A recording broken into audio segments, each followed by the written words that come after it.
Hey, would you say I became a hero?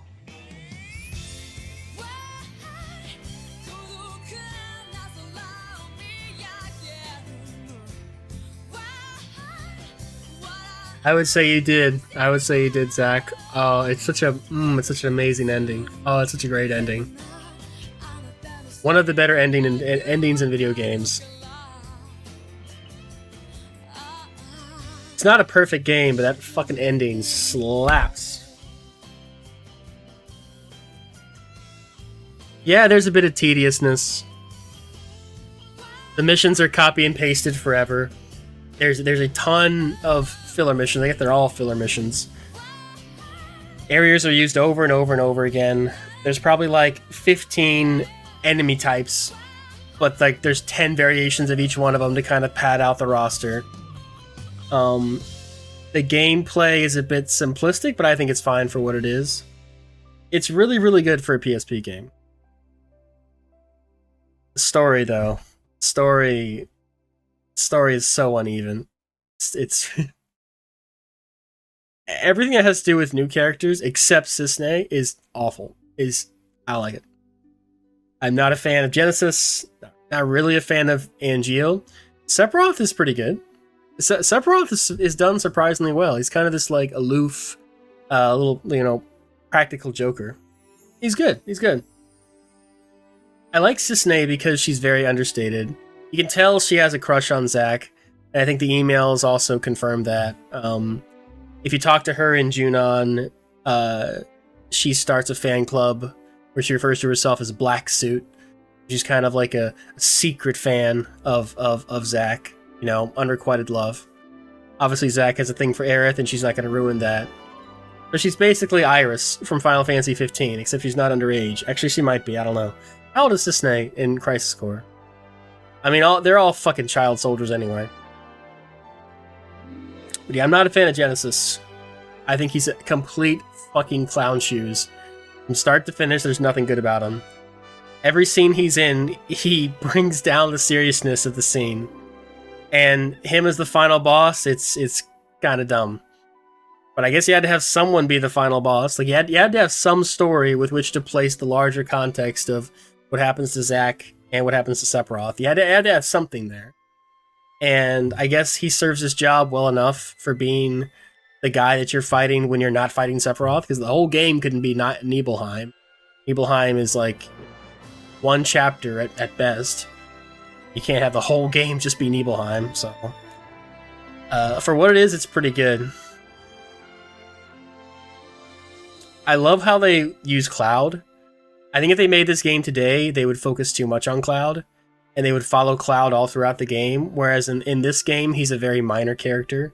He's almost completely irrelevant to the main plot. And it is kind of, if you've never played the other games, it is kind of a surprise that he, basically survives Zack and oh, listen to this. I love this part.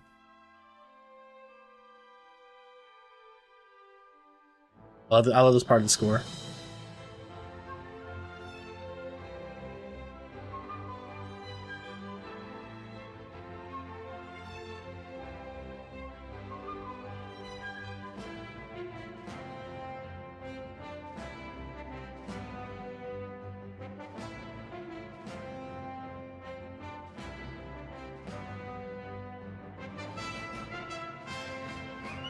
Dun, dun, dun, dun, dun, dun. Dun, dun, dun, dun, dun.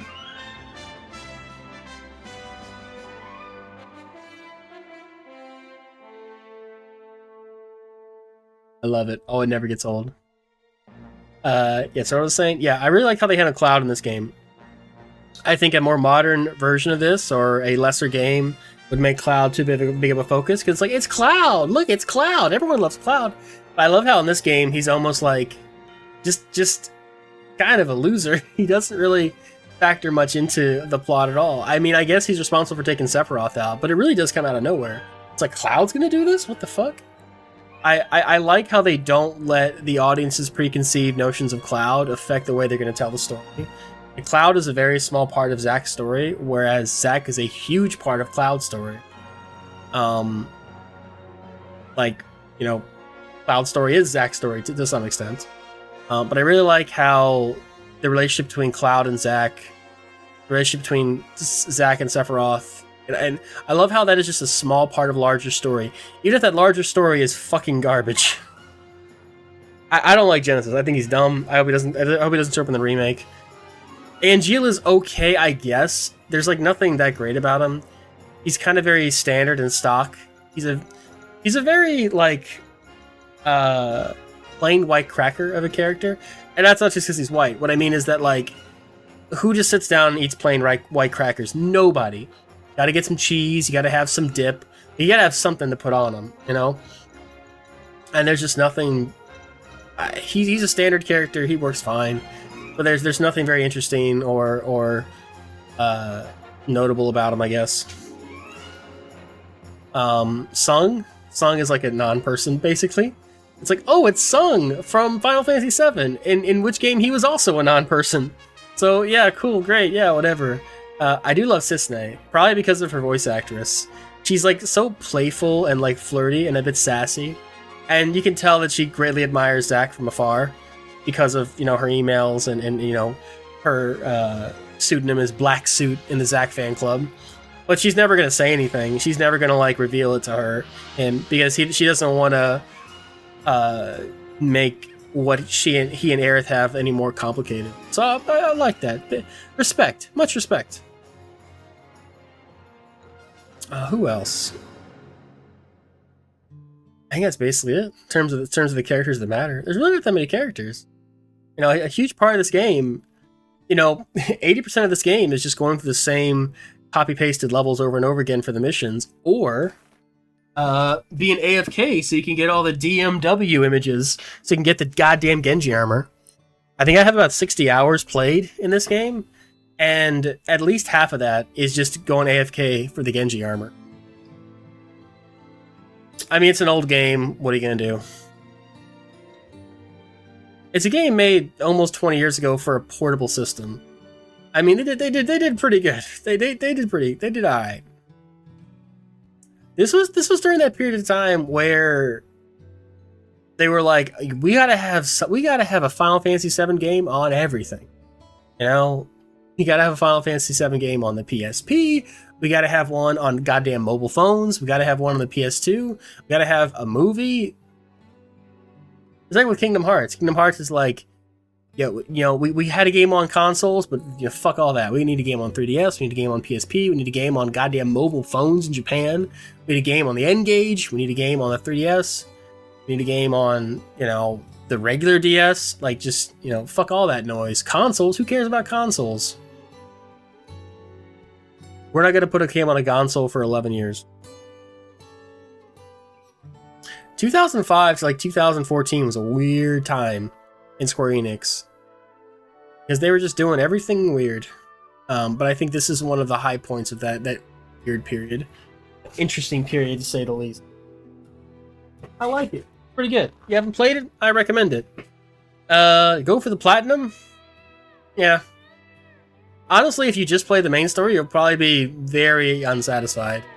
The missions are fun in that, like, the missions get very hard, but there are accessories in the missions and materia and stuff in the missions that are going to make them easier. So you're going to have to kind of like plow through a couple of difficult missions that you're just like not prepared for to get to those good accessories. And there's kind of like strategies to get through all the missions to make it easier on yourself. But if you're just playing on your own, you're just going to power through some of these missions until you can get on the other side and get decent accessories. And there's so many ways to go through the missions. There's like, you know, oh, do you want to get some good materia first? Do you want to get some good accessories first? Do you want to just play the missions over and over again to level up, and that'll give you a slight edge to go through this? Do you want to be really creative with your materia fusion and get very high level materia early on, which will allow you to get through the other missions, which gets you better accessories? It's really a cool. Oh, the 25th anniversary. It was 25 years.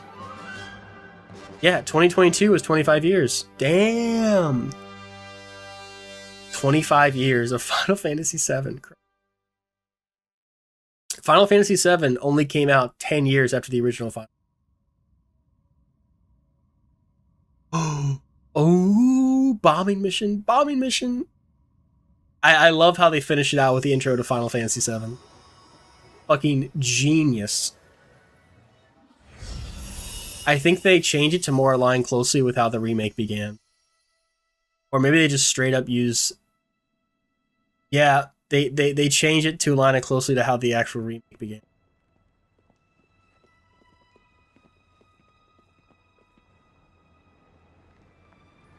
Oh yeah, it's just an edited version of how the remake began.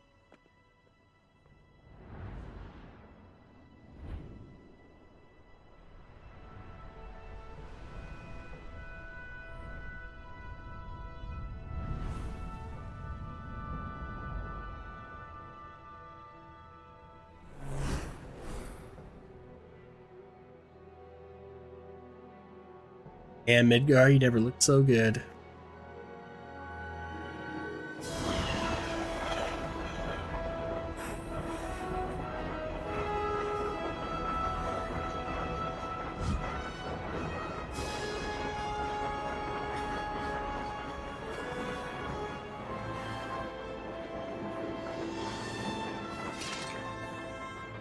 My name is Cloud.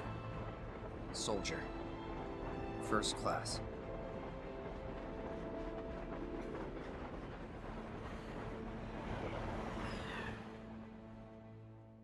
We continued in Final Fantasy VII. They are milking that fucking thing. Alright, let's see it. Should pop 2 trophies right now. And then the platinum. See it. See it. Thanks to you, Zach, for completing Chapter 10. Soldier of Legend, that's for hard mode? My Living Legacy. Platinum number 112. Was it fun? It was a lot of fun. Do I recommend it? I highly recommend it.